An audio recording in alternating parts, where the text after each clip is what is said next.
একজন মহিলা রোজা অবস্থায় নামাজ পড়তে পড়তে হঠাৎ মাটিতে পড়ে যায়। কিছুক্ষণ পরে তার স্বামী আসে এবং দেখে তার স্ত্রী মাটিতে পড়ে আছে। সে বলে, হে আল্লাহ, আপনি শবনমকে নিজের কাছে ডেকে নিয়েছেন।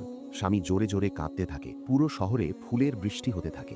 সুন্দর সুগন্ধ পুরো শহরে ছড়িয়ে পড়ে। কিছু ছেলে বলে, আজ আকাশ থেকে ফুল কেন পড়ছে? তখন একটি বৃদ্ধা মহিলা এসে বলে, আজ নামাজ পড়ার সময় শবনমের ইন্তেকাল হয়ে গেছে, সেখান থেকেই এত সুন্দর সুগন্ধ আসছে। কিছু মহিলা শবনমকে গোসল দিচ্ছিল। তাদের মধ্যে একজন মহিলা বলে, কত পবিত্র মহিলা ছিল, আল্লাহ তাকে কত সম্মানের মৃত্যু দিয়েছেন। আল্লাহ আমাদেরও এমন সম্মানজনক মৃত্যু দান করুন।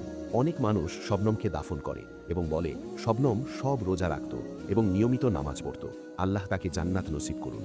কবরে শবনমের কাছে দুইজন ফেরেশতা আসে এবং বলে, বলো তোমার নবী কে? শবনম বলে, আমার নবী হযরত মুহাম্মদ সাল্লাল্লাহু আলাইহি ওয়াসাল্লাম। ফেরেশতারা আবার প্রশ্ন করে, বলো তোমার দিন কি? শবনম খুশি হয়ে বলে, আমার দিন ইসলাম। ফেরেশতারা বলে,